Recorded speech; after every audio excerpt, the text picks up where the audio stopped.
your financial freedom. They talk about stability, growth, opportunity. But if you look closely at history, you'll see something much darker. Governments have always used hidden financial tricks to keep ordinary people broke while consolidating wealth and power for themselves. And the shocking part is that these tricks are not new. They've been recycled for centuries, wrapped in different packaging, sold under new names, but always with the same purpose: to transfer wealth upward and keep the majority dependent. Let's start with the oldest and simplest trick of all: inflation. When a government spends more than it can raise through taxes, it has two options. It can admit the truth and tax its citizens openly, which is politically dangerous, or it can quietly debase the currency, reducing the value of every coin and every note in circulation. Ancient Rome mastered this tactic. In the 3rd century after Christ, emperors facing military expenses began reducing the silver content of the denarius. A coin that once contained nearly pure silver eventually became mostly copper, with just a thin wash of silver on top. The empire pretended nothing had changed, but everyone holding those coins paid the price. Inflation skyrocketed, savings evaporated, and wages couldn't keep up. It was a silent tax on the population, a trick still used today, just with central banks instead of imperial mints. The Middle Ages brought another version of this game: forced loans. Monarchs in England, France, and Spain routinely leaned on wealthy merchants and guilds to lend money to the crown. Of course, these weren't voluntary. Refusal meant fines, confiscation, or worse. Sometimes the crown promised repayment with interest, but repayment often came late, in devalued currency, or never at all. The government maintained its wars and palaces, while merchants had little choice but to surrender their capital. The trick here was coercion, disguised as patriotism or duty, and it worked for centuries. By the 17th century, the financial system itself became the trick. When Britain created the Bank of England in 1694, it wasn't out of charity.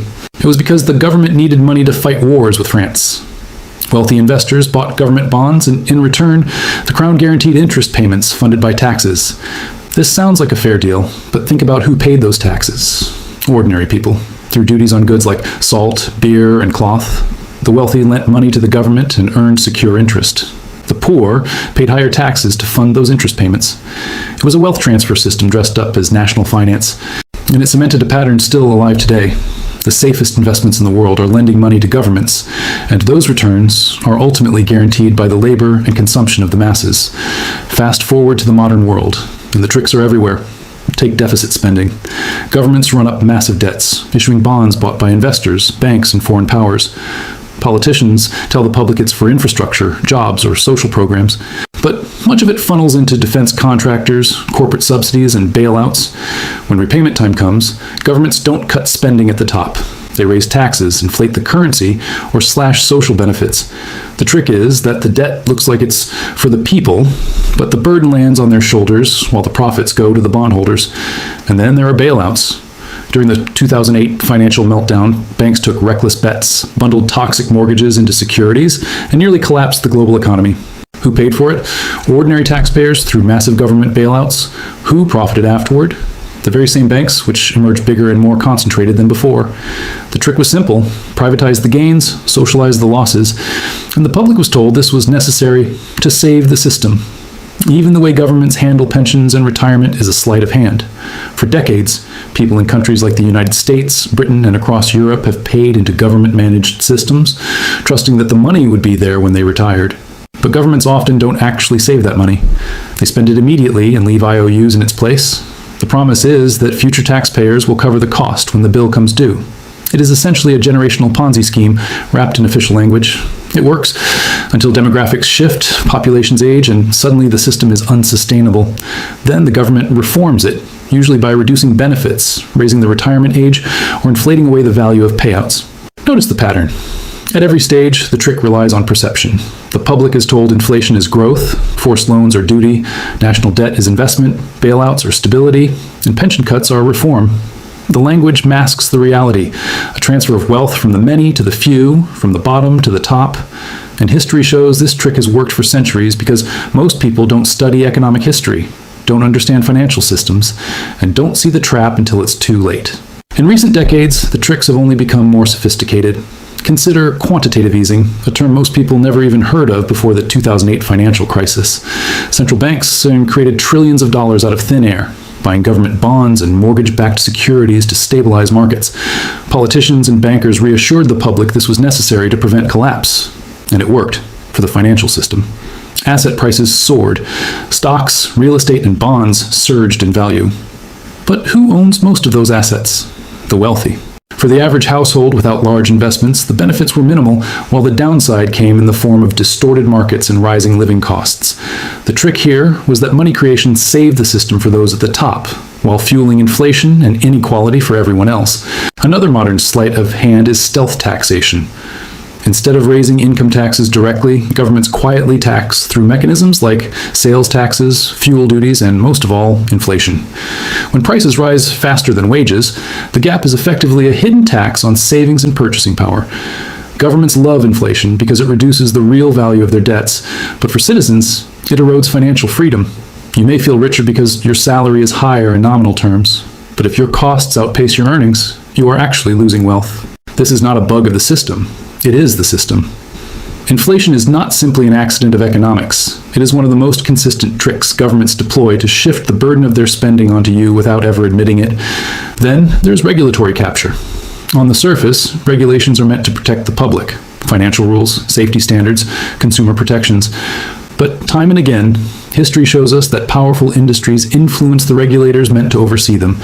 Railroads in the 19th century, oil companies in the 20th, and tech and finance today all have shaped rules in their favor. This is the same dynamic the Peaky Blinders learned in miniature on the streets of Birmingham. Better to own the referee than to fight the game.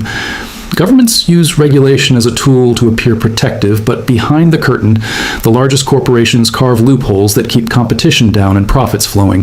The public sees protection, the insiders see profit. War finance is another old trick in new clothes. During World War I and World War II, governments issued massive amounts of bonds, telling citizens it was their patriotic duty to buy them.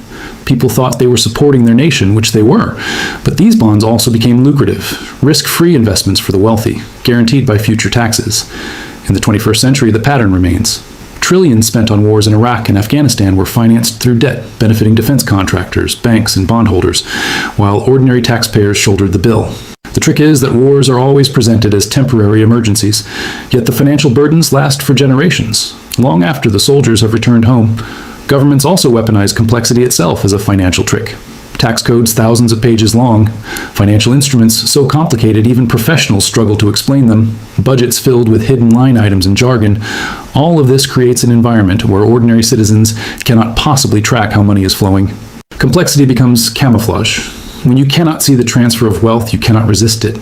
In ancient Rome, debased coins were a physical sign of the trick. Today, it's balance sheets buried under acronyms and obscure programs. The trick is the same. Make it too complex for the public to follow, and the transfer can proceed unnoticed. Why does this matter now?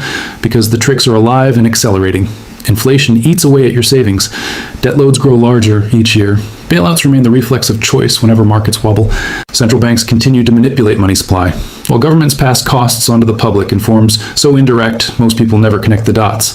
The result is a system designed to keep you working harder for less real wealth, while the financial elite grows stronger. The lesson from history is not just that these tricks exist, but that they always return. When Rome debased its coins, citizens suffered.